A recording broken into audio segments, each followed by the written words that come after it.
In episode 50, we named the 4 control dramas: the Intimidator, the Interrogator, the Aloof, and the Poor Me. The unconscious patterns we learned to pull energy from the people around us. And I said something at the end of that episode that I want to come back to now. Every control drama requires a cast of 2. The drama needs you to play a specific role. The Intimidator needs someone who yields to fear. The Interrogator needs someone who gets defensive. The Aloof needs someone who chases. The Poor Me needs someone who takes the guilt. When you can see the drama, when you recognize the script in real time, you have a choice that most people never get to make. You can step out of your assigned role. Tonight on Words with Wentz, we are going to do exactly that. For each of the 4 dramas, I am going to give you the strategy and the specific language, not abstract advice, actual phrases, things you can say this week in the moment that break the script and change the dynamic. Redfield's core insight about diffusing a control drama is this: you cannot change another person's pattern, but you can refuse to be the audience it was designed for. Let's start. The Intimidator wants one of 2 responses: fight back with anger or yield in fear. Either way, they get your energy. The diffuse strategy is to do neither. You stay grounded. You do not raise your voice. You do not leave in fear. You hold your ground physically and emotionally, and you name the behavior, not the argument. Here is what that sounds like. I want to hear what you have to say, but I can't do it when you're raising your voice.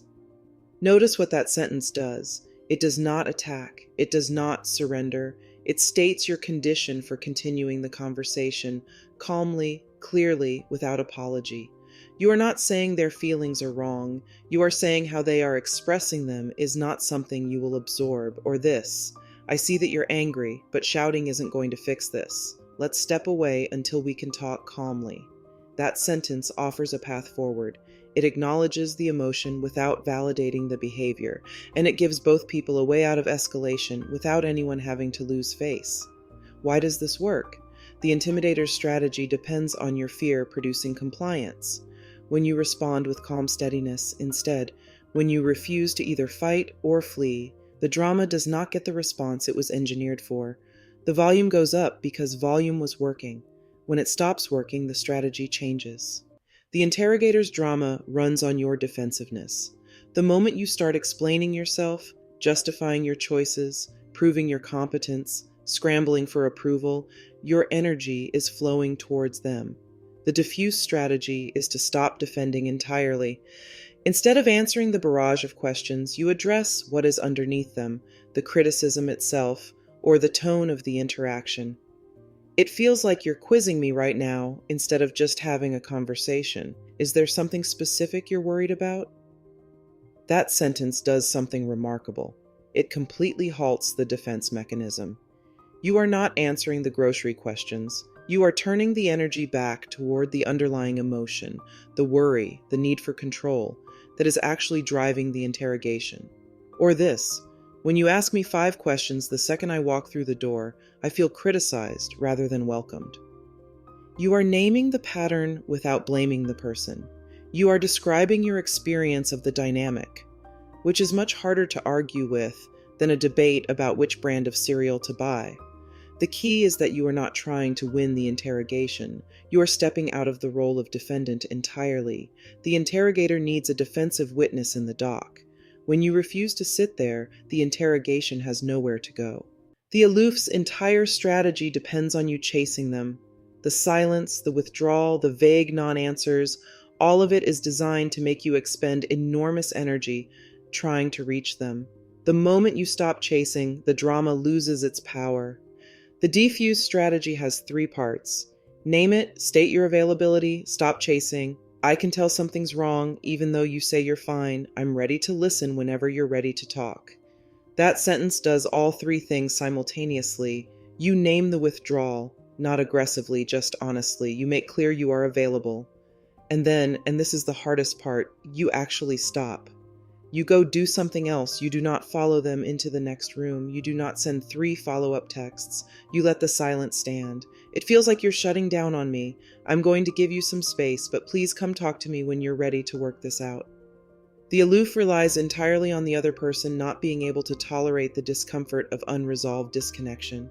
When you demonstrate that you can, When you genuinely give them space without agonizing over it, the dynamic shifts. They wanted you to chase, you didn't.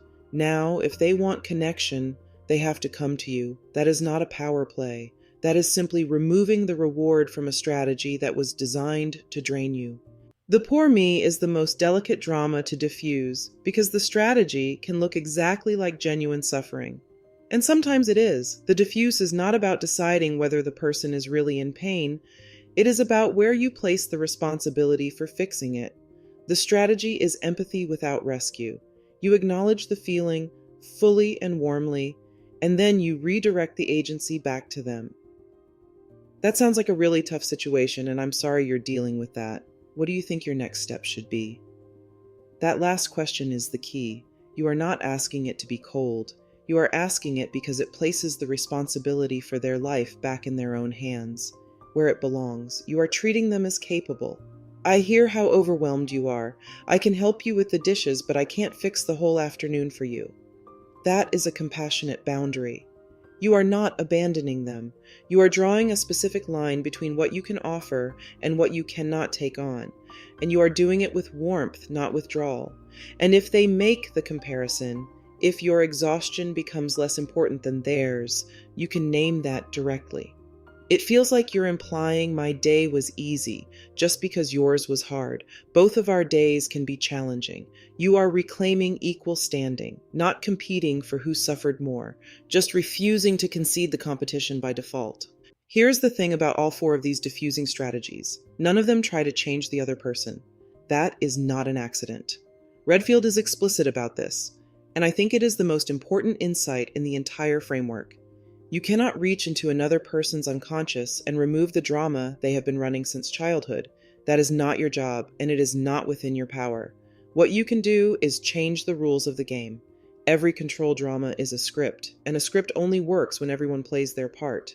The Intimidator's script requires a frightened audience. The Interrogator's script requires a defendant. The Aloof's script requires someone who chases.